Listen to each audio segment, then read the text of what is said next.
This version of It's Erik Nagel has been modified from its original broadcast. Content has been edited to fit this platform. So burn the flag if you must. But before you do, you better burn a few other things. You better burn your shirt and your pants. Be sure to burn your TV and car. Oh yes, and don't forget to burn your house, because none of those things could exist without 6 white stripes, 7 red stripes, and a hell of a lot of stars. It's Erik Nagel. It starts now.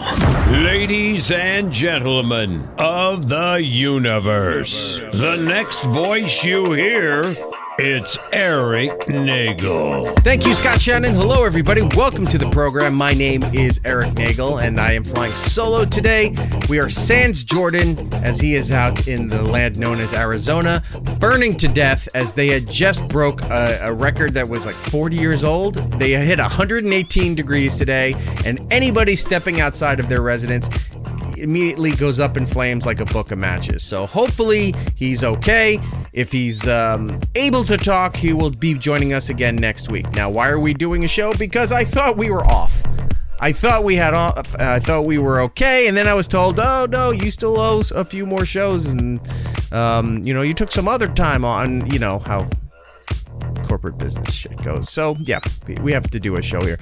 So I was like, let's go and figure out a way to rehash some old shit and put that with some wraparounds and make it a brand new program to you. And that is exactly what we're doing here today. But first, let me thank you if you're listening on the iHeartRadio app. I do appreciate that. If you're listening to us on demand at some other place like Apple, Spotify, one of those kind of platforms, do us a kindness, go over there, leave us a positive review. It does help out the program. And if you want to join us live each and every week when we are actually live, you can go over to our live rooms on YouTube and on Twitch, both under It's Erik Nagel. Go there, like, subscribe, hop in there, and be part of the fun. Now, this show is not live. I am pre-recording it, and like I said, we're going to rehash some stuff that you probably haven't heard, but you may enjoy. So I will get to that in just a second. It is the 4th of July weekend. It has come. We are here celebrating the independence of our great country, the United States of America. If you're listening in Canada, everywhere else, happy regular weekend to you all. But for us here that are celebrating, it's a lot of barbecues, a lot of reflecting on the country, and hopefully having some positive thoughts about where we are going to go in the future with a general election coming up in a few months. It's a crazy time, but an amazing time to be in this country right now. Everything is batshit crazy, and it's a lot of fun to watch. For me, I was out by the pool, was doing the barbecue stuff with the kid and having a great time, living it up. And I do want to say a thank you to our new friends over at Knockaround who make these awesome glasses. They do a lot of themed glasses. I know if you're big into Shark Week's happening. They have each year a special edition glasses for Shark Week, the 2024 ones. I believe, from what I understand, they are sold out already, but they sent me these. These are like a popsicle style, but red, white, and blue nonetheless. Fantastic. Amazing. Go over to Knockaround right there. Get yourself a pair of those, and we are welcoming them to the program. I guess there's a code or something. Nagel, Erik, one of those things. Try one of those. I forgot. I should have had it, but they don't start till after this show, so I'm just jumping the gun here a little bit. There you go, Knockaround. Go and check them out. And they sent me some stuff for the consumer, too, which is going to be kind of cool. I don't know if I can get these open here. No, it's not even open. But on future episodes of the consumer, you'll be seeing those. That's what they look like. Orange and black. They look like they're on fire. Fantastic work. Fantastic product. Thank you, Knockaround. All right, moving on. So what we decided to do here is I'm going to play a segment from an appearance that I had back in 2019, December 29th of 2019 to be exact. I was on Who Are These Podcasts, hosted by my friend Carl. You can go and find them anywhere you get your fine quality podcasts. Go and subscribe to them. On Carl's show, what they usually do is dissect radio shows and podcasts and listen to what they're doing, critiquing the job that they're doing, and in hopes that maybe they will course correct and get better. Almost every time those shows do not, but that's where all the content comes from, and that's where we enjoy mocking and criticizing these programs. Well, this particular program is hosted by Todd Pettengill. If you know me, you know my history. You know I am not a fan of the man. I interned there. I worked at WPLJ for a tiny bit. Not a nice person. Never liked him. Some of you may not even know him from radio. You may know him from his stint in the mid-90s for WWF/E during the In Your House era. It was before the Attitude Era happened and wrestling got really, really good. This was a difficult time for the WWEF at that point, and Todd was one of those backstage announcers. He was hosting videos when they were actually putting out on cassette tapes, some DVDs, things like that. He was terrible doing that too. Anyway, so we're dissecting Todd's show, Hey Todd, his self-produced podcast. And the reason why he was doing a self-produced podcast is because he had lost his gig at WPLJ doing mornings in New York. Going back a few years before he lost that gig, he had pushed his old longtime co-host, Scott Shannon. They were known as Scott and Todd from like 91 up until 2013, 2014, somewhere in there. Scott just abruptly left. He said, my last day is going to be Thursday. I'm done. So that they couldn't do any celebration, couldn't do any ramp up. He got wind that Todd was looking to push him out and was speaking with management, and it seemed like that was going to happen. Todd was going to be the new, younger, hipper morning show for New York with a bunch of younger, hungry people who have all gone on to have more successful careers than Todd has right now, by the way. That staff, nothing bad to say about them.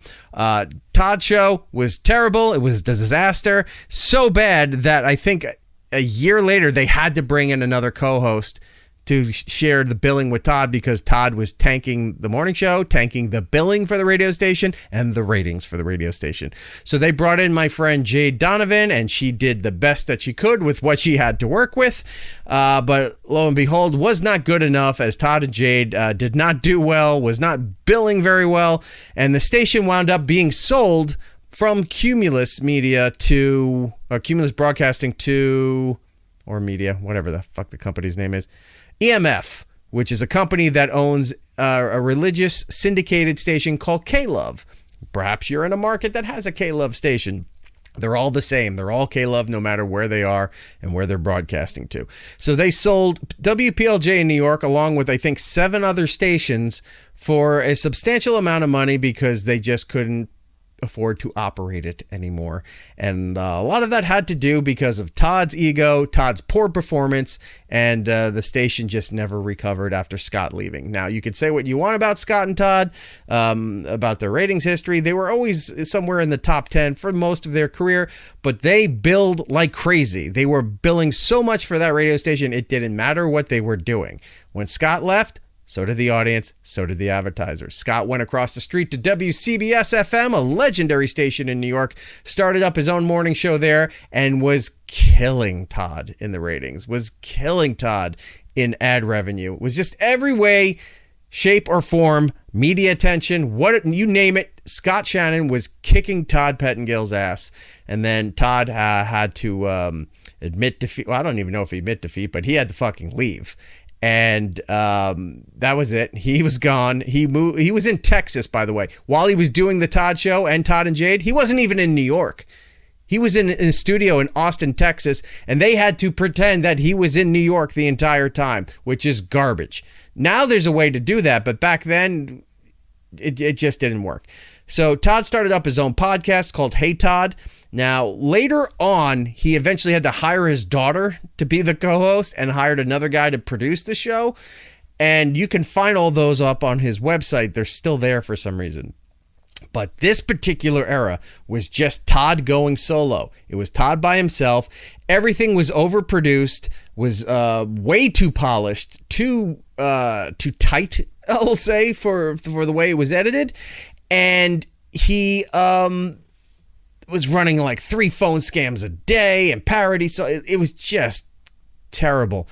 So we're reviewing this portion of Hey Todd, which is nowhere to be found except I have those archives. And as I show Carl here, him doing a solo show is complete and utter horseshit. We review that, and then stay tuned listening to this because a surprise revelation happens towards the end of us reviewing the Todd, Hey Todd, I almost called it the Todd Show, Hey Todd. And you're not going to believe what Stupid did and was trying to pass off as quality content that he was charging people for. And by the way, nobody was paying for it, or very little people, a little amount of people were paying for it, because the show, when the pandemic hit and COVID, he just said it was too much of a strain, and that, thanks to COVID and the pandemic, that they couldn't keep things going and whatever. He was blaming the pandemic because the show sucked. Nobody was subscribing to it. Nobody was paying for it. And he can't face the facts that he's complete garbage. So anyway, with that being said, I hope that was a good enough introduction to all of this. I'm going to take you now to my segment again on Who Are These Podcasts, hosted by Carl. I'm sitting there with him. We're reviewing Hey Todd's podcast. Check it out. Hope you enjoy it. Today, Erik and I will be reviewing a podcast called Hey Todd. We have both listened to the show separately. We have not discussed it with each other beforehand. Let's get into it. This is a podcast hosted by the very world-famous radio disc jockey, Todd Pettengill, with Amanda Schott, his daughter, and Christopher House, some annoying retard. Really who Christopher House is? I looked up his LinkedIn and everything. Yeah. So apparently he did TV and radio in Pittsburgh. Okay. I don't know how he wound up in Austin, Texas. I think he was just there. And they said, hey, you want to do radio with us? And he said yes.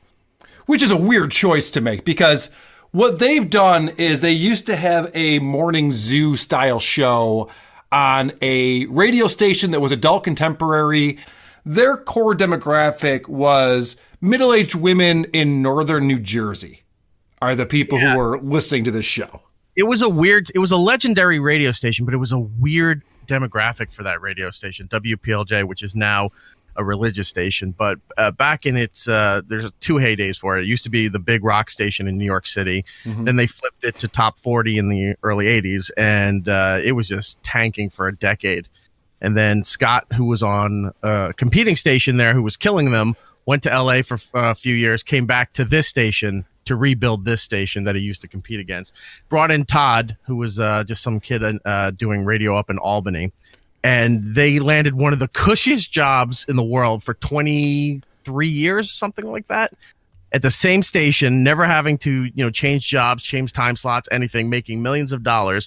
And the station seemed to have appeal to soccer moms, but only in New Jersey. Right. It's like Westchester was kind of there. Long Island, I don't really think even paid attention to the radio station, but something about New Jersey, from the Jersey Shore area all the way up to northern Jersey, seemed to be obsessed with this station. Didn't do them a lot of good. I mean, they made a ton of money. The station billed very heavily. It was like one of the top billing stations in New York City, but the ratings were a disaster. So they were making tons of money, but who cares if the ratings were bad if all the money was coming in thanks to these soccer moms. So you're referring to the Scott and Todd show, which was the morning show featuring Scott Shannon, the legendary Scott Shannon, along with Todd Pettengill. And basically what happened, and this was well documented if you listen to Opie and Anthony and Jocktober over the years, is that show was a fucking disaster.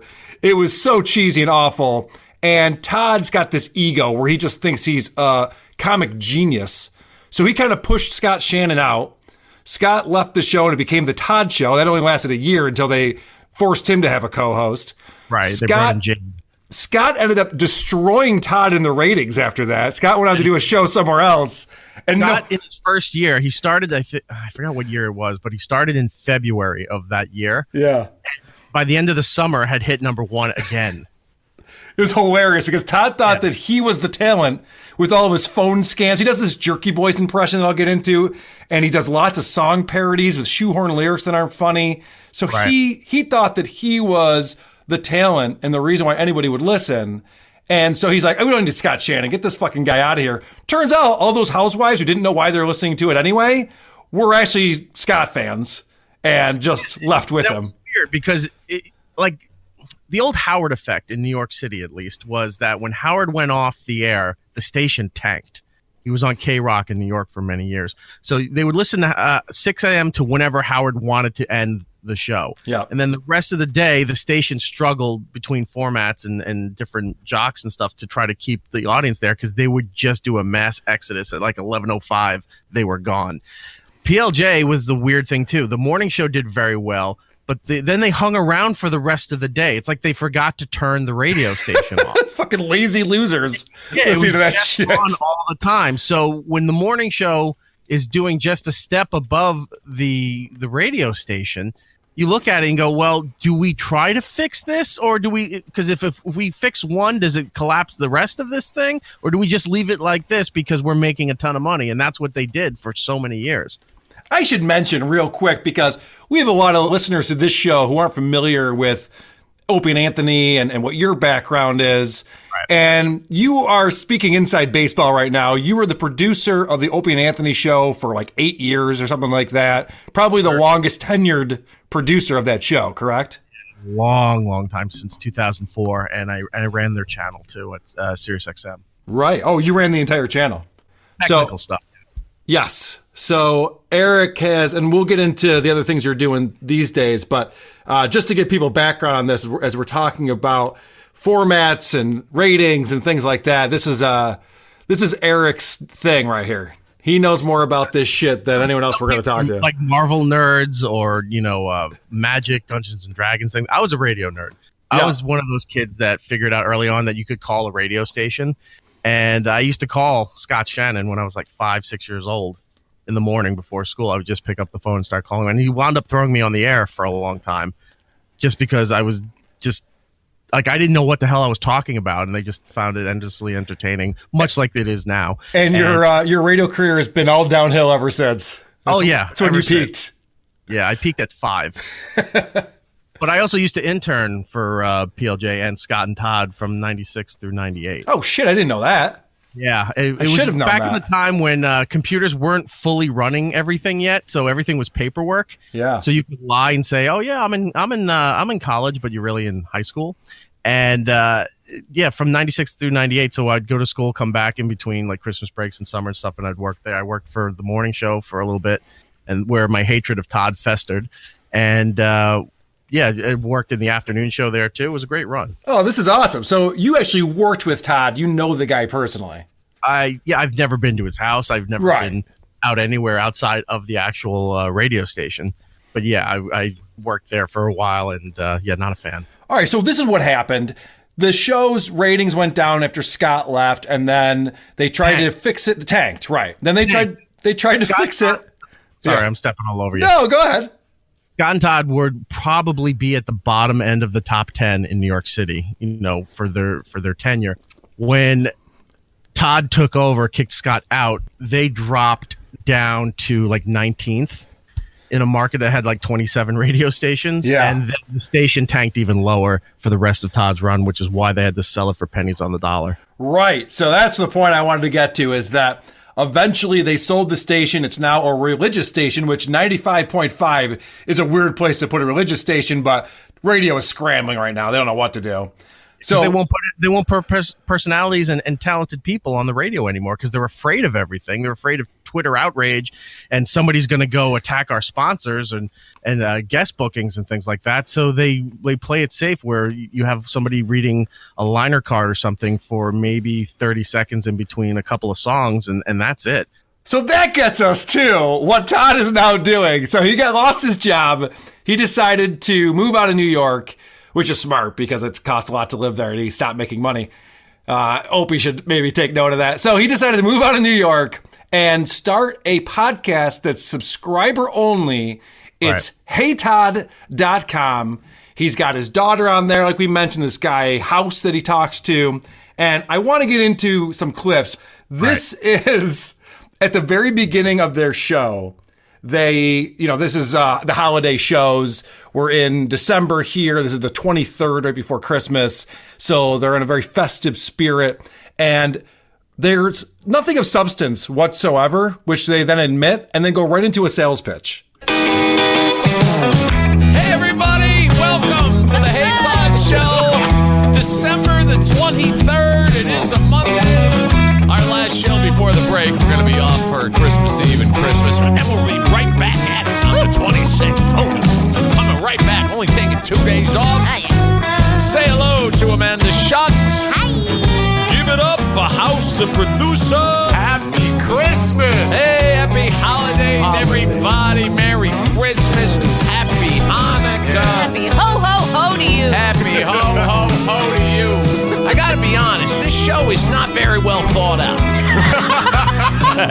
It's just basically a collection of happy ho-hos. Yeah. It's just us saying happy holidays. Thank you for your loyalty. Thank you for subscribing. And tell everyone you know that they should join HeyTodd.com. Yeah. That's the worst sales pitch ever. They come on, they do nothing. He says, wow, we have nothing going on. We have nothing to talk about. And thank you for subscribing. And don't forget to tell your friends that they should subscribe too. Why? First of all, how embarrassing would it be to admit that you have a subscription to the Hey Todd show? I'd rather be caught masturbating in public than admit to my friends I had that. You should do that, but you have production that should be doing that for you, like a professional, what he was doing for 20-something years in New York City. Have the production say it, and then you just do the show instead of doing voices and everything on this show, too. You'll hear clips. All his music is way too loud. Yes. I don't know who's producing this thing for him or if it's him doing it himself, but every time he tries to talk and throughout the entire show, you can't have a conversation without a bed playing under him. Eric, he owns his own recording studio. You sent me the article. Him and his other daughter run this recording studio, and I'm just pulling down these clips, and thank you for grabbing all these shows. I'm going through and looking at it. The levels are all over the place. I don't think they use a compressor or a normalizer on anything. You have the phone scams that are so quiet, and then that shit kicks in and it's cranking. Like, dude, this is the one thing you should be good at. This is something that a lot of radio people are guilty of. If they've had some success on air, being the on-air talent, they don't know how to do anything else when it comes to the job. Obviously. They don't know how to edit. They don't know how to edit. They don't know how to produce their own stuff. They don't even know how to print out their own articles half the time if they're doing any kind of prep. And this just goes to show. You look at it and like you said, you look at the waveform and this is everywhere. This is going to blow out my headphones if I listen to this portion of the show, raise the volume, and then all of a sudden he comes blaring in with a Christmas bed like this. Yeah. And you can barely hear him too. It's so poorly mixed. And you mentioned that he's a multi-millionaire. I know. Multi-millionaire. He's got radio money. He had syndication money for a tiny bit. He had WWE money. And you can't hire somebody to do this right. We didn't even mention that. He used to work for the WWF in the 90s. Right. As a, interview. Period where WWE was really tanking bad to WCW, the In Your House era, that's where Todd was. Yeah. And then they left, or they got rid of him. I don't know what the true story was. And then the Attitude Era started, and they started making $1 billion. So they kicked him out, and then the company just went skyrocketed. Yeah, because you can't have that little dweeb interviewing Stone Cold. It's not going to fucking work. Like, okay, we need actual men in here to interview these wrestlers. All right, so you mentioned that if he's going to promote, like, tell your friends to subscribe, which is fine, but you don't do that as part of the content of the show. You would do part of the intro of the show. Right. You're coming out of a break. Like if you had actual commercials on there or did live reads, you come back out of it and say, hey, just tell your friends, you remember to subscribe, whatever. You do it as a little quick hit, and then you move on to your conversation. Well, the funniest thing is that the only way to hear this is to subscribe at HeyTodd.com. But he does have songs that promote HeyTodd.com, which makes zero sense. Here's an example of one such song. Look out, Todd is on. Look out. Fresh from the Twilight Zone. Come on. He's got it going on. It's HeyTodd.com. Hey, nothing he won't discuss. Listen. This dude's hilarious. Hey, listening, here's a blast. It's HeyTodd.com. It's HeyTodd. All right, I just want to point out the lyrics to that song. Yeah. In case you missed it. He wrote it. Oh, yeah. He wrote it. He says, look out, Todd is on. Friends from the Twilight Zone. He's got it going on. It's HeyTodd.com. Yeah. These gospel jingles, right? Yeah. This was a Scott thing. Scott had this for Scott and Todd back in the day, and they were used very sparingly. They were used like in the when the show started at 6 a.m. to kind of get you up and moving everything, but then you didn't really hear them all the time. Todd had like 4 to 6 of these made and plays them all the time. All the time. I have another example, but let me just finish up the second verse here. Hey, nothing he won't discuss. This dude's hilarious. A plus. That's his shoehorning. That was something Yeah. he obsess on all the time with his Anthony used to obsess on all the time when we'd play Todd's parodies, is that he loves to shoehorn in words that don't really fit, or spread them out, as you're speaking them like phonetically, so that it will kind of sort of maybe make sense in the song, instead of finding something more creative to write and put in there. All right, let's listen to another example. Here's another HeyTodd.com song. We got to promote the website, where it's the only way you could possibly hear this is by going to this website. Hey Todd, your boy is back. Ooh, still talking slang. It's funny and sometimes naughty. Yeah, I love what you have to say. Listen to HeyTodd.com. This dude is a fucking cornball. The lyrics are, "Hey Todd, your boy is back. Ooh, still talking smack. It's funny and sometimes naughty, but we love what you have to say. Listen to HeyTodd.com." I would love to write the own lyrics to how amazing I am in every song that I write. I'm both witty and really great and a pretty good looking guy. It's like, he's somehow, for a guy who wasn't really brought up in the 80s, he's stuck in the 80s. Yes. With the way he does his creative content for this show, the production. And again, this was all Scott and Todd PLJ stuff. So he contacted the company that was doing all this for that station, said, "Hey, can we take all of that and just change it to make it about me?" How much does it cost? Brought it over to his place. How much does it cost to subscribe to the Hey Todd show? What was it? Oh, it's the old frequency. I think it's like $9. Oh, $9.55. That's right, $9.55 a month. He's got to be losing money. Erik, I've been hogging all the clips. Anything you want to play that sums up the show for you? Well, you played that clip, and in the beginning when they're all doing the voices of how you doing and hey, whatever. If you want to do clips 10 and 11 that I gave you, okay. His daughter on the show, I don't know her. I've never actually met her. For some reason, when Todd does this voice where he's sounding like the jerky boy guy, yeah, it seems like he would do this all the time, like in their house, because she does it too. Oh, she has this weird cadence where she sounds like an older Jewish woman, which she's not, and she sounds like Todd's dumb voice. So they imagine coming home and your dad talks like this all the time, and then everybody in the family starts talking like this again and again and again, and now it becomes it's ingrained in you that this is how you speak as a person. I think I'm very lucky that I live in a neighborhood where we apparently do not have a large population of porch pirates. That's because good. I have been known to leave a package on my porch for a minute because I'm usually walking in I'm walking in my house with 17 children and bags and boxes, and so I've been known to leave it to linger for a minute. And, boxes and tags. It came without ribbons. It came without bows. Yes. That's your line, I think. Yeah. So anyway, there's an interesting story we all know of. Jesus Christ. There's a character. Yep. I don't know why this happens, but there's a character. There's a show down in Orlando, or it used to be on in Orlando for like 30 years, I think, called The Phillips File. O&A did an attack against them back in the day. But it was this guy, Jim Phillips, but his co-host was this lady who did a character named Moira. Okay. And she just was this over-eccentric Jewish mother who would talk like this all the time. And you're in the deep South, in redneck territory. Yeah, no one's relating to this. Like a New York Jewish lady. And it's like, it doesn't make any sense as why you're doing this. Now, this lady here, they're Italian from North Jersey. Obviously, there's, a mix of Jewish and Italian in this area. But she's putting on this voice, and I don't get it. He does it like as an accent to try to show you where his jokes are. She does it as part of her normal conversation now. It's really maddening to listen to. All right, let's hear this other example. And yesterday, my husband thinks he's funny. He sent a screenshot of like upcoming Austin weather or something. We're supposed to get like a snap of cold this weekend or something. And it's supposed to go down to like 28. And he's like, haha, good thing we're getting out of here before it gets really cold in Austin. And everyone was like, ha ha ha, like that's cold. I'm like, that is cold. It is cold. That is cold. Where are you going?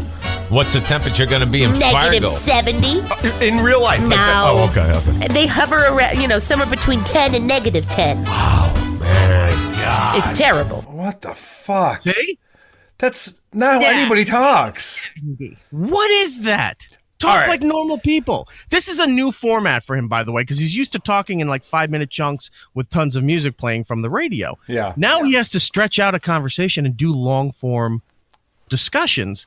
And he's been doing it for a while, because when his first show started, we covered it on Anthony's show. It was horrible. I mean, this is bad too, but it was horrible. He didn't know how to do a longer form discussion, and he had nobody. Now he has a couple of people, and this is what they're doing. It's like they can't just talk normally with each other. By the way, you brought up that you did this on the Anthony show. Was this the time that you brought it in very late in the show and actually went over by a few minutes reviewing some of the Todd show or Hey Todd? Probably. Because I was watching that, and it was so funny to see Dave Landau was so put off by it. He's like, is this really what we're doing right now? Why do I have to listen to this? And Dave Landau was booked to be on this show a couple of times and had things come up and had to cancel. I'm starting to think he would not enjoy this show format at all, because he was so put off by even listening to this garbage for even 2 seconds. I think he would. I just didn't. He used to listen to O&A and other shows, you know, for himself growing up. And I think he was off-put by how bad this was. Well, he wasn't having any fun with it at all. He's just like, what the fuck are we doing right now? Why are we doing this? Yeah, exactly. It's exactly. Everybody listening to this is like, why are you even paying attention to the show? It's so bad. Well, this is why. All right, so it's so bad. So you bring up this voice thing, and I have a theory on this. Okay. And it does come from Todd originally. When you don't have jokes or anything of substance to say, you try to talk with an accent or an affliction, and that's what gives you the personality.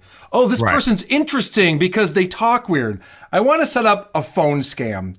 And Todd's very well known for these prank calls that he does that are 100% fake. They're all set up. I'd say scripted. They're not really scripted, but they are. Because I knew a couple of female comics who used to, for the service that he was doing, used to make money just reading their end of the scripts, and then they would make the phone calls. Oh, that's even worse, because it sounds like it's loosely scripted, because it sounds like terrible improv. The fact that he actually wrote this shit down. Okay, this is the setup. There's always this elaborate setup to all of these phone scams to get you to believe that they actually pulled this off. And this is the setup to this Christmas phone scam he does. We got tipped off that a Santa did not show up at his mall job. So one of the people who worked at the mall in the office was a very big fan of the show, called and said, you got to call right now because the manager is flipping out. Santa Claus is not here. And maybe you can, pull a scam on her. So we said, that sounds perfect. This is the Sick Saint Nick. All right. So this is the Sick Saint Nick call, where he's going to pretend to be the Santa who didn't show up. This is so convoluted. Do you really think someone's going to be like, oh, I see this as an opportunity for content for Todd's show. I'll give him a call and let him know. It doesn't make any sense. So in the spur of the moment, like, this is happening now. You got to phone scam this thing. So who has all the material ready to go in a moment? So because something is happening now, this is perfect for a phone scam. But Todd wants everyone to believe that this is what he does all day. He's just waiting for opportunities to prank people. So the prank starts off with, the woman can't hear what he's saying, and she keeps saying, who is this? And he's like, what? And it's just like this back and forth that doesn't make any sense. There's no reason for it. It's like he's just trying to fill time. I think a lot of these things are just to stretch time and fill the hour. A lot of it, too, was in the phone scam was that so they would read their end, right? Or they were not to react to what he was saying. They followed their script while they were doing the phone call. Yeah. And it was just so he could be outrageous and say these weird lines. It was sort of like remember the early days of Family Guy, where do the parents know the baby's talking or not? That's what was going on here. Like, do they know what this ridiculous nonsense? They're acting normally, but do you know what he's saying and trying to present here? And this was every phone call for almost 30 years at this point. So anyone who is familiar with that original Jerky Boys CD will know that this is just a blatant ripoff of that, but done so poorly. It's as if Todd doesn't know why the Jerky Boys were funny. He thinks it's because of the voice, the Frank Rizzo character. That wasn't the reason why. But anyway, so he after all this back and forth, he gets into the meat of the hilariousness that is Santa Claus calling in sick. I'm the Santa Claus. Well, excuse me, why the hell didn't you tell me that sooner? There's people lined up. I tried to tell... We've got all these problems here now. Personnel is over here.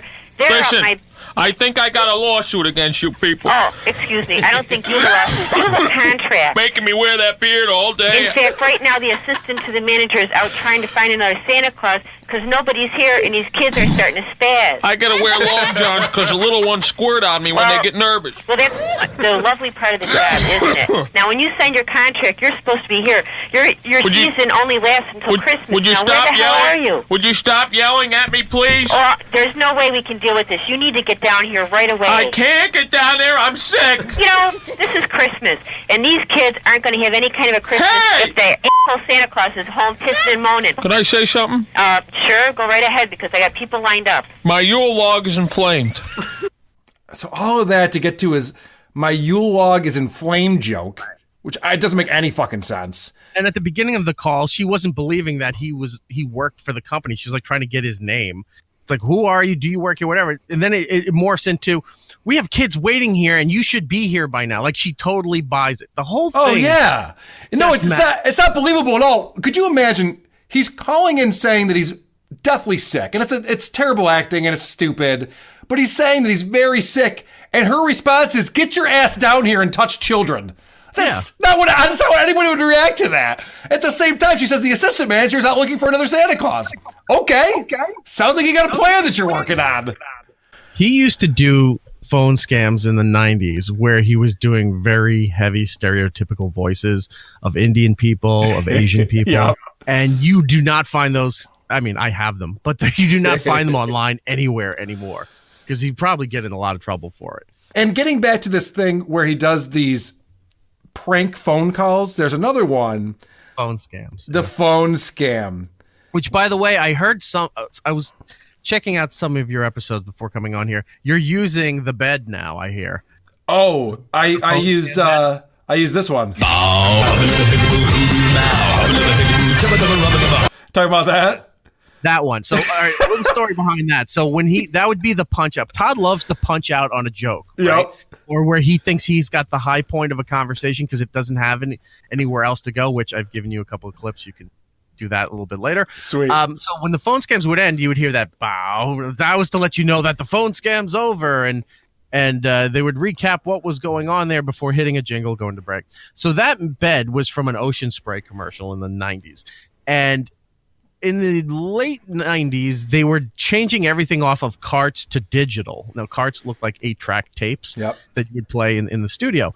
So they were throwing all of these out. I said, what are you doing with all of this stuff? Oh, we're just going to throw all this out. Can I take them? Like, yeah, sure. They were just going to throw them out. So I took boxes of carts back to my house, brought it to my college radio station, and dubbed everything off the cart. So now I have, or had, their entire production library for his sound effects, his clips, and all that stuff. So when we started doing Jocktober and the phone scams, and then we had that thing, I had somebody from PLJ write me. Some girl wrote me, and she goes, how do you have this stuff? We're going to send you a cease and desist and whatever. I said, good luck. And then we playing it. So then it became a joke where Norton even did his own phone scams, if you can find those one day, where he was doing the stupid voice, the stupid made-up names, and then it would be something so tragic that it was hilarious. Like, there was no joke to it. Right. He's calling somebody to tell them that their kid got hit by a UPS truck, and the mom would be screaming, what? And you hear, bow. And that's how the whole thing would end. And then they stopped using it because we were using it so much. It's not that far off from what Todd does, though. So in this phone scam, the premise is they bought a tree from a Christmas tree shop, or whatever you would call that, and they bring it home, and there's an eagle's nest in the Christmas tree. So he calls to complain about this eagle's nest and makes a reference that nobody could possibly get. Because the mother eagle is in it. What? Now this eagle is attacking my little boy. There's no eagle in a tree. It chases him around the house and pecks him on the melon like that episode of Dick Van Dyke. You know, when the bird kept assaulting little Richie? Okay, Boomer. What the fuck is he talking about? An episode of Dick Van Dyke? He would throw these little references into things to make it seem so exaggerated and flabbergasting and, like, oh, he's so crazy, but it was all old stuff nobody knows about. I mean, how old is fucking Todd Pettengill? He's referencing the Dick Van Dyke show? That was in black and white, for Christ's sakes. Are you done with that clip, or do you have something else? I am done. What do you got, buddy? All right, because going with the boomer stuff here, if you go to clips 19 and 20 that I gave you, it shows you that how detached from reality Todd has become. Well, I also blame marijuana. Why? For what? For a lot of the decisions. Because there's a lot of millennials that I don't know if you realize this. So many of them do weed. Well, yeah, most of them now. A lot. Well, it's legalized in a lot of places. States. A lot of places, but they're stoned all the time, so you can't have any responsibilities because you're just screwed up. It's amazing to me. Man. Yeah, how many of them do weed now? And then they vape weed. Yep. And it's everything. They're all about it. Wake and bake. Nobody calls it weed anymore. Yeah, that's a good point. These fucking kids are all doing the weed. Like, okay. There's so many different things that they call it because everyone, if anything, you're going to generalize, people still do pot. But there's all these different strains and names and stuff. That's what people refer to. But when you say, this is an old person thing, do the weed and they vape the weed. It's like, what are you doing? Who is your audience? Who are you talking to? Eric, you want to go vape some weed? Do you do the weed? It's hilarious. Play the next clip. They're now legalizing it, but now the cigarettes are kicking back because now they're raising the cigarettes to being 21 years old or older. Congress is putting that in. So it's going to be 21 years or older, like it is in Hawaii right now. Yeah. But now it'll be United States wide. So we're going to be stoned for Christmas. Mm-hmm. Everybody's high. I'll be stoned for Christmas. Oh, this is a Dean Martin classic. You don't remember that? You can plan on me. You purposely led this story into this dumb prep service parody song that he had. So doing the old man, they do the weed. I don't even think that's a bit. I think that's really him. Leading into the cigarette thing is him leading is a bit leading into this song here. This is what he does. He can't have a conversation because if you start talking about it's like we can start with this, we can talk a little bit, and then I got to steer it to get to this this jingle or to this punch out thing or to this phone scam or to this parody song that we have there. You can't have a conversation knowing where the end point is. Right? It's like, all right, we'll talk about this for a little bit and then eventually wrap it up. If you go, well, the whole point of our entire conversation is to get to this parody song. And you're like, I just wasted, and that was like a 6-minute conversation. I'll give you another example of that. So they're talking about, now remember that Todd's daughter is the co-host. Right. So they're talking about how Todd used to read The Grinch to his daughters every year at Christmas time. So do you want to set this up, Amanda? Well, every year when we were growing up, you would read Haley and I, The Grinch. Mm-hmm. We have, a book that your mom, my grandma, gave to me for my first Christmas. We still have the original copy. 30 years of old. The Grinch. He did all the voices, and I can. When I hear The Grinch in my head, I hear it in your voice. So sorry. Okay, so they're telling this cute little anecdote about growing up, but there's a reason for that, Eric. It's because he's actually going to read the fucking Grinch on his show. And I just want to play a quick example of that. It's all produced with music beds, with him doing the shitty Grinch voice. For some reason, Amanda sings a song that doesn't even exist in Grinch because she just needs to sing all the fucking time. Right. But I'll give you just a quick taste of what this sounds like. For he knew every who down in Whoville beneath was busy now hanging a mistletoe wreath. And they're hanging their stockings, he said with a sneer. Tomorrow is Christmas. It's practically here. Then he growled with his Grinch fingers nervously drumming. I must find some way to stop Christmas from coming.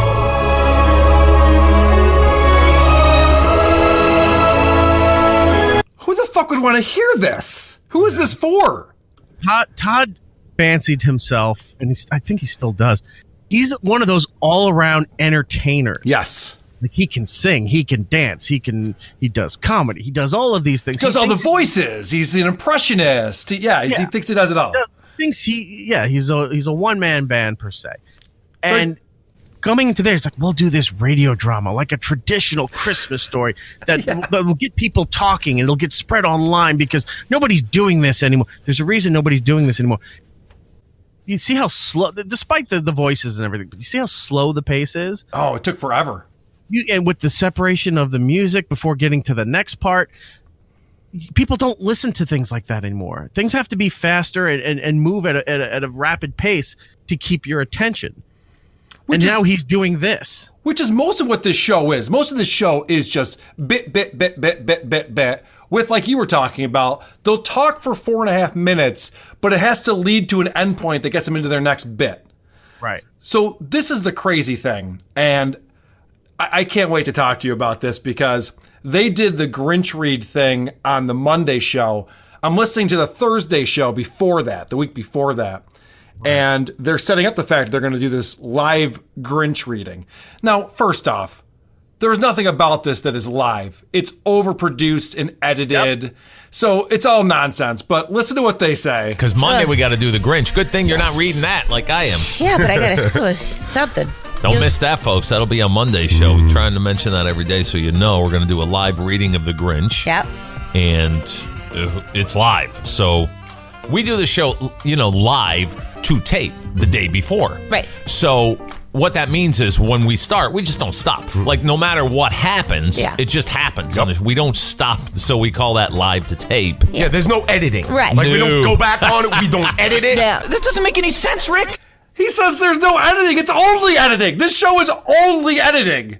There are times when I was pulling some clips for you where I was listening and I'm like, wait, they edit whatever the house guy was talking about. I heard the edit. Now it's hidden because they play the music beds behind everything that they do. But if you're sitting there with the headphones and you're going through and you're like, oh, wait, they cut it off. They did an edit here. So, there's a lot of editing going on. So, Eric, they say we do the show live to tape the day before the show airs because they want you to think that it's just like the old radio days.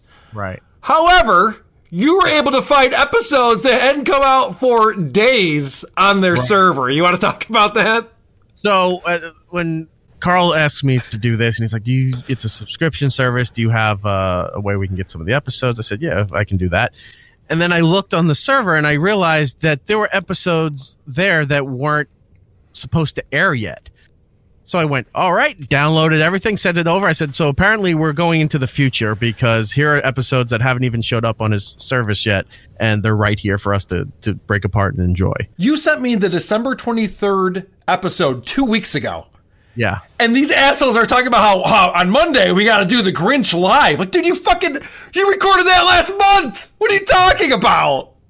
I have a couple other clips if you want to take a look that are pretty telling. So what Todd used to do, especially after breaking up Scott and Todd, is he had to have the funny. He had to have the joke. And when he had the joke, that was when he would cue his producer to hit the jingle to go to break. So nobody else could as they say, tag the joke or add on to it, right?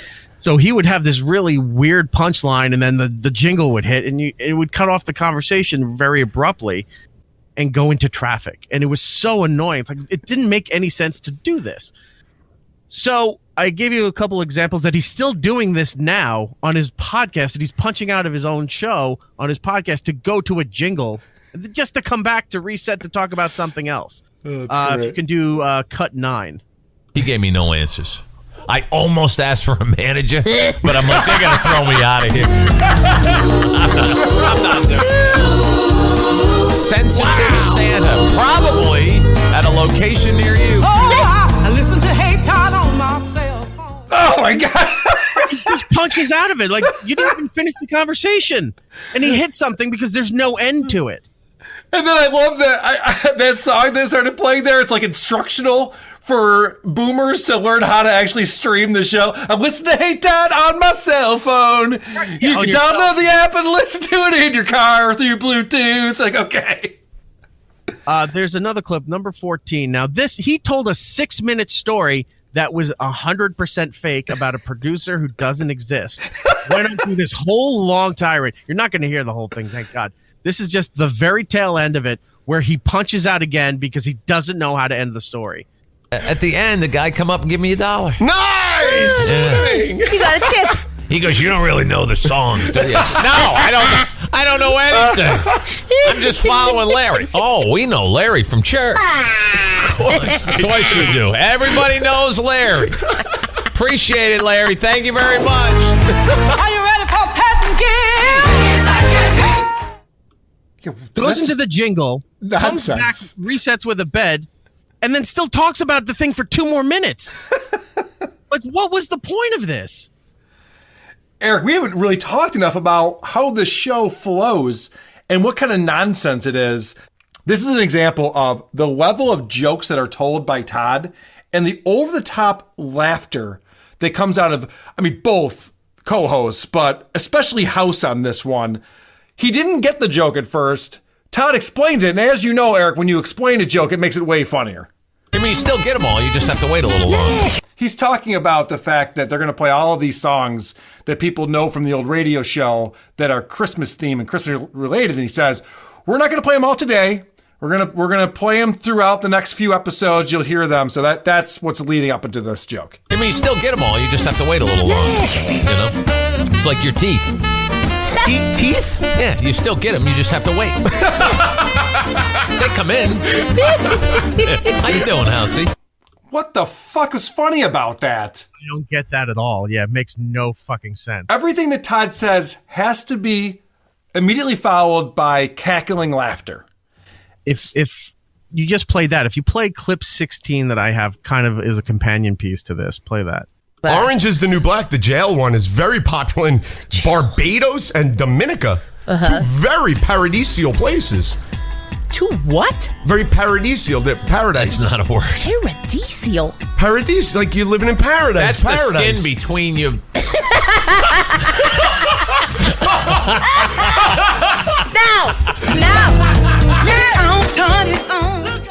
They're laughing too hard at a non-joke. He couldn't even think of a punchline. She has to say this is like she knows this is so bad. She's going now, telling him to punch into the jingle to get them out of it.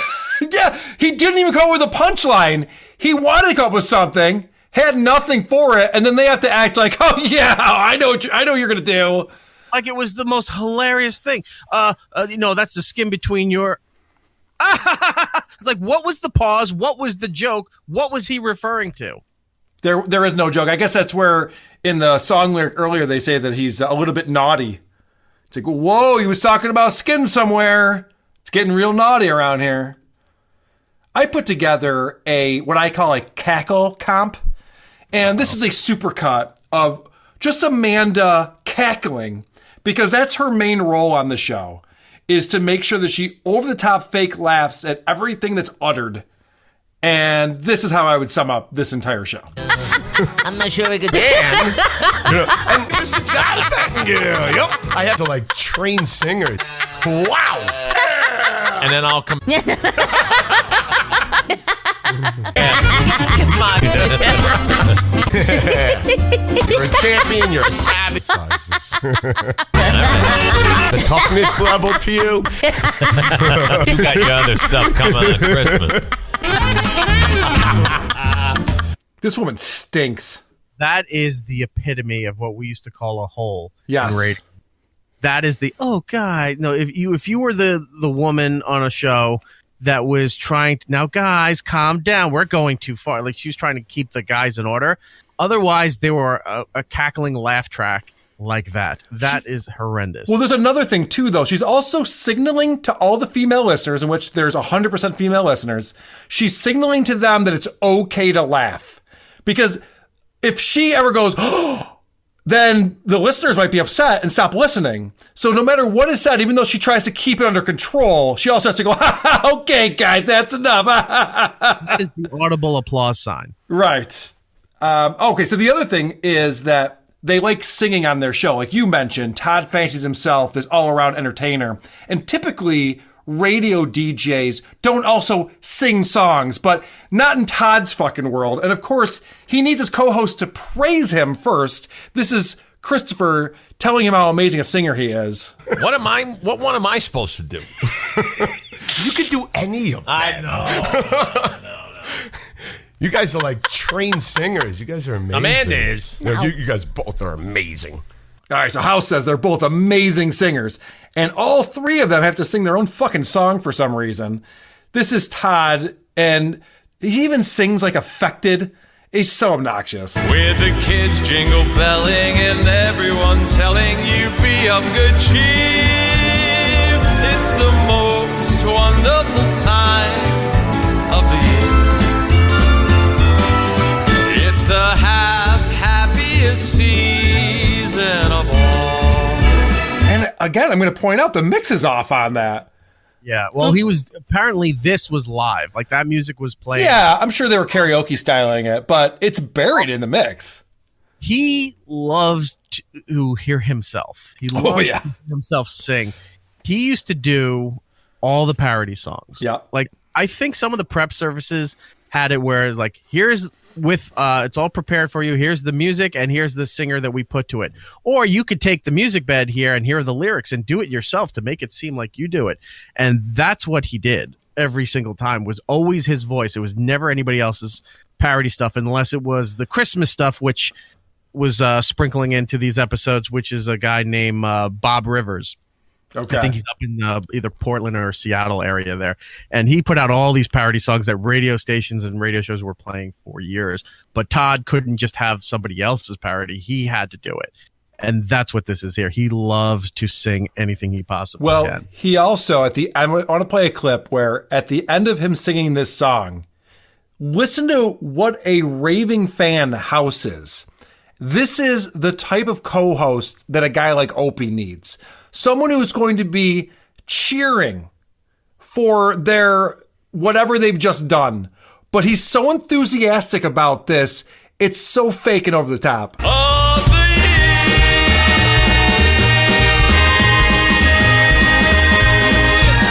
Christmas. Yeah! Woo! Boom! Wow! That was terrible. Amanda's next. Don't go anywhere. That's man cow level shit of the co-host. Like, yeah, woo! Like, you know what that also is? You're I know you have a band. You're a big music fan. You know punk ska music. So you know the super group? It's a cover group called Me First and the Gimme Gimmes. Of course, Fat Mike's in that band. Right. So at the end of most of their songs, they do great cover songs. At the end, when it's fading out or they're waiting for the big drum thing to hit at the end, the lead singer goes, yeah, like goes all obnoxious. It's exactly what this guy is doing. But he's not doing it as a goof. He's trying to be serious. Thousands of people and making good music. He's doing it in the back part of a studio. Makes no sense. All right, last thing I want to play to wrap up this bit is Amanda singing. So Amanda is very proud of herself as a singer. And I don't know if, again, like you mentioned, she has to put on these voices, but she sounds like a child. Santa baby, slip a sable under the tree for me. Been an awful good girl, Santa baby, and hurry down the chimney tonight. What are they giggling about? Yeah. Are they giggling about the voice she's doing? It's uncomfortable. He also has this kind of crutch or habit, or whatever you want to call it, of when things are going in between the lines, like during his own parodies or even the phone scam stuff, when they were playing it, you hear them laugh and you're like, can you believe that? Like off in the distance while the call is going on or while the parody is going on. It's something like when there's no vocal and there's a little bit of instrumental and then the next verse kicks in, he feels he has to fill the void in there somehow. Yeah. So he has the mics on and he's moved way far in the back and he has to make a comment so that they're still there. They're still a part of it. That's right. Erik, what else you got out here, buddy? Well, if you want to wrap up the Todd stuff here, we had talked about how we were going to do the Todd show and then how I found that there were episodes that were up there that shouldn't have been up there. Yeah. As a little surprise for everybody, if you want to play cut 22, and feel free to stop it at any time if you want to comment on it, but play cut 22. January the 2nd, 2020. Wow. I wonder how many times I'm going to say 29. Hold on. That's fucking amazing. This fucking lazy asshole already has episodes for January in the fucking bag ready to go. Oh, indeed he does. Okay. So many. A new decade is here, ladies and gentlemen. Humongous. Isn't that massive? Now, normally we would share all the exciting, fun things we did on New Year's. Maybe House has it, but Amanda's got 2 little kids. I have no life. So, it was turn on Channel 7, watch stupid Ryan Seacrest. And, just try to get through yesterday, which a lot of football on, so that was fun.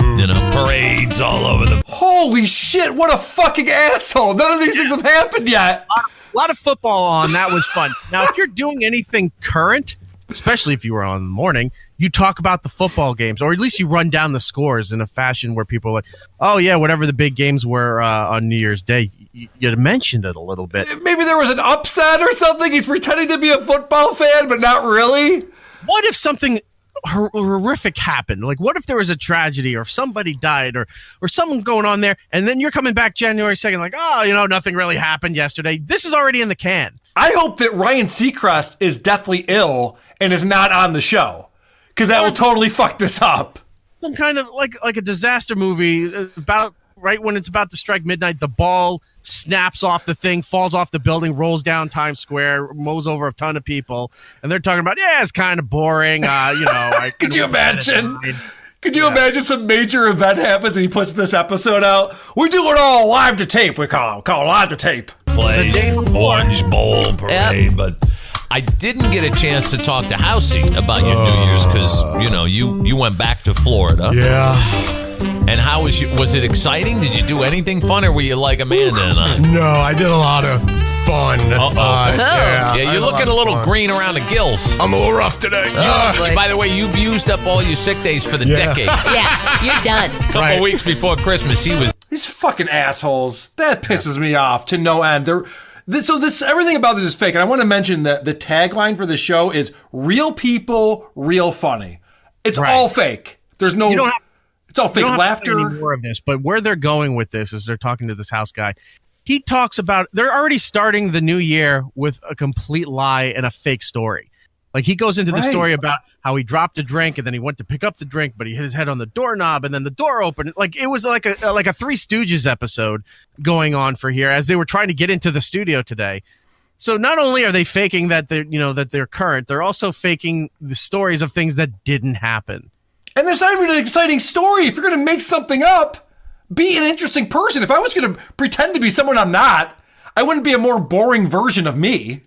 Well, that's impossible to do. Good point, motherfucker. But that's a little surprise for you and for your listeners. That's hilarious. With this whole shit show of an episode because I'm on it. But you're getting an advance of the Hey Todd show for January 2nd, 2020. And you still have about a week left to wait for that program. So there you go, Todd. Merry Christmas. I love Todd, too. He's like, it's hard to get used to saying 2020. Yeah, that's because it's not 2020 yet, you fucking asshole. I only just gave you the little bit of the intro. I wasn't going to go through the rest of the show because we went through like 5 episodes already and I was done. That's a lot. But I bet you somewhere in that episode is like, I'm still writing 19 on my checks. Right. Asshole. So wait, how come, I have to ask this. How come you're able to find these episodes on the server? Could anyone find them? Perhaps. I don't know, actually. The way it's set up, I don't think you can. But I looked into something early on during his pre-sale that something changed, I guess, with his server. And some stuff come up on a feed. That's awesome. This is all in advance. Cool. We all have it now. What a fucking loser. It's amazing. All right.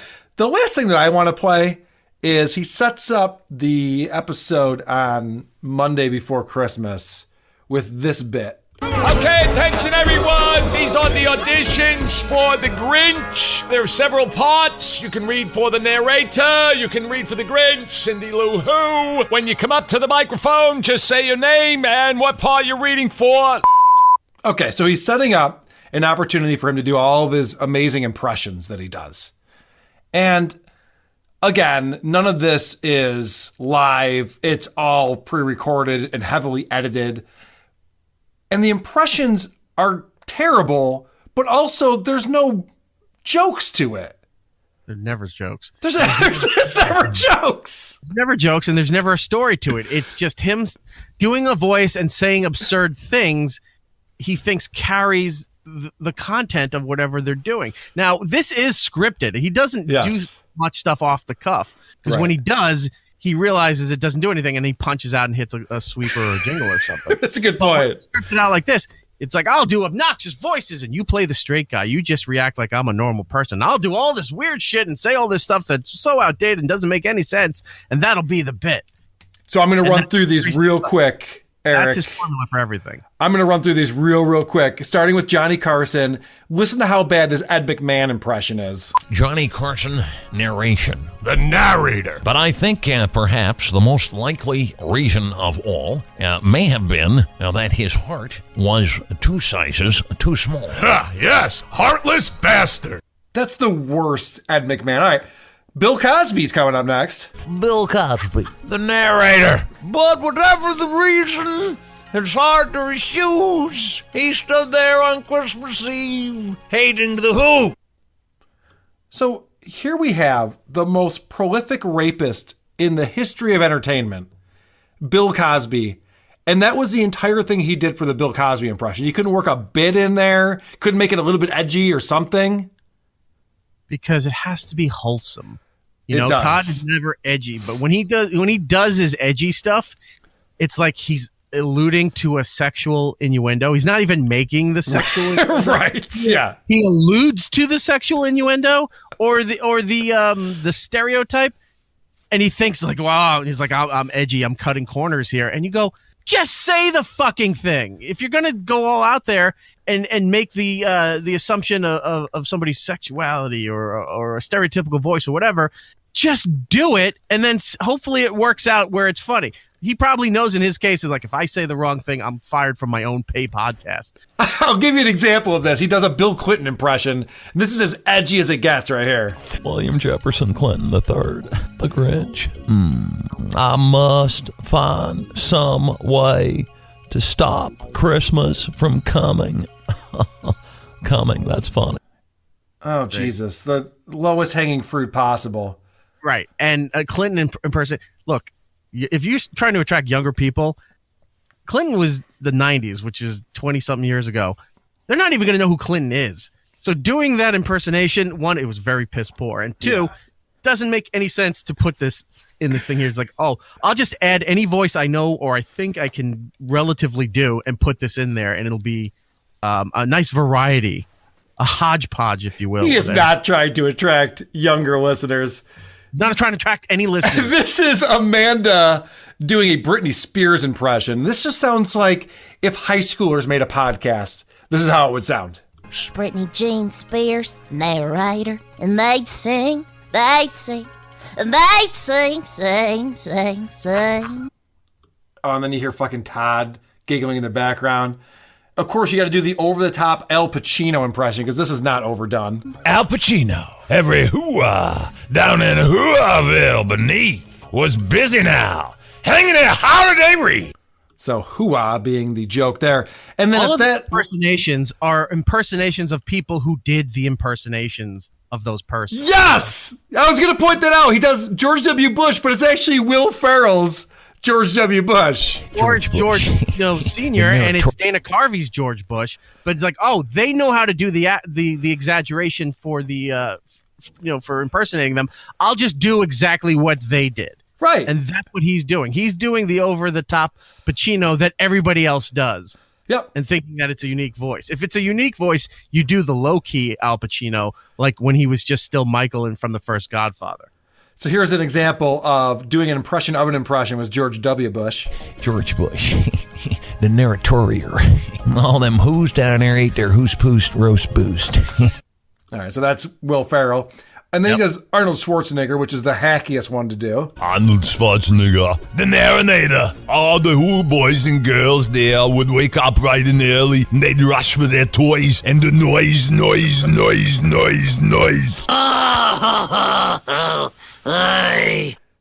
So terrible. There's a clip, you don't have to play for it, but I gave to you, where he tried to do a German accent. And first he thought, the way he was doing the accent is that Germans speak very softly and they're gay. like very effeminate. So he's doing that. And then while doing that, he realized it wasn't working and switched back into that Arnold impersonation while still doing the same German character. Let's do it. Let's hear it. So you got, Swook and Zin. Yeah. Well, we should make German. Okay, I got it. We have to wait a second so I get the accent. Yeah. So the Germans speak American. It comes slowly back. So they say, what we do, Swook, shall we make a Whopper? Spoiler alert. Yeah, we make the spoiler and we'll wreck everyone's holiday. That's what they did. That's good. That's good. When you come in, we wreck everything about you. We don't care how you feel about anything because we want to make the viral video. Welcome into Burger King. Welcome to Burger King. May I take your spoiler? May I take your order? Holy shit, that's so unfunny. In the middle of it, he's doing the gay German impersonation, then drops low to do Arnold, and then comes right back into the gay German impersonation again. He couldn't figure out how to handle it and which version of it to go, so he did both as the same person. But fortunately, his co-host loved every minute of it, so it's fine. Yeah. It obviously all worked because they could not stop laughing at how funny that was. It's I don't understand. Like, I get the nervousness, and it takes a lot to do radio and to talk and put yourself out there and hopefully something, connects with the audience and you're entertaining.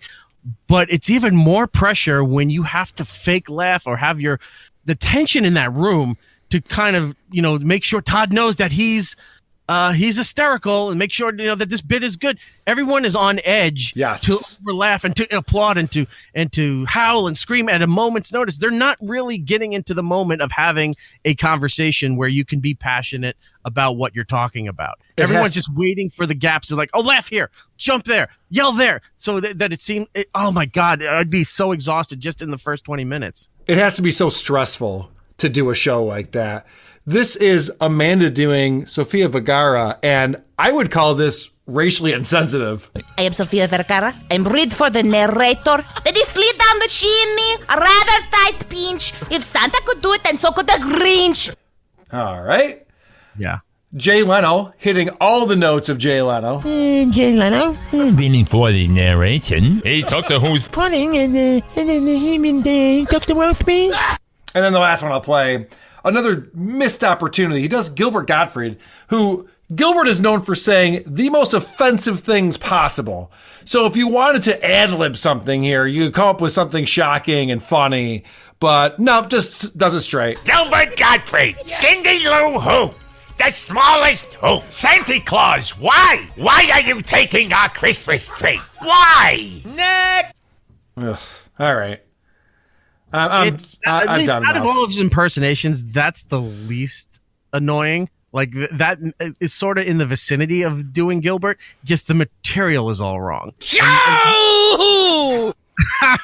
He doesn't know how to do the delivery for it either. No, he doesn't. But Gilbert's not a hard guy to do an impression of either, because Gilbert's doing an impression. All his good friends all the good friends of Gilbert, when you hear all these comics on other podcasts, when they tell Gilbert stories and they do the voice usually isn't that good, but it's the way that they're projecting it, the cadence of how he's telling the joke or the story or whatever, and that lifts the impersonation. He's going more for the dead-on voice pattern of it, but without the content. He's literally a hack. Everything he does from a comedy standpoint is hacky. It's weird being the one guy in radio where when you make fun of radio people and say, oh, some shows have the woman who does this, or they do phone scams, or this show over here does War of the Roses, and this guy likes to sing and all that. It's weird being the one guy that everyone points to and said everything that's wrong with doing this is this guy.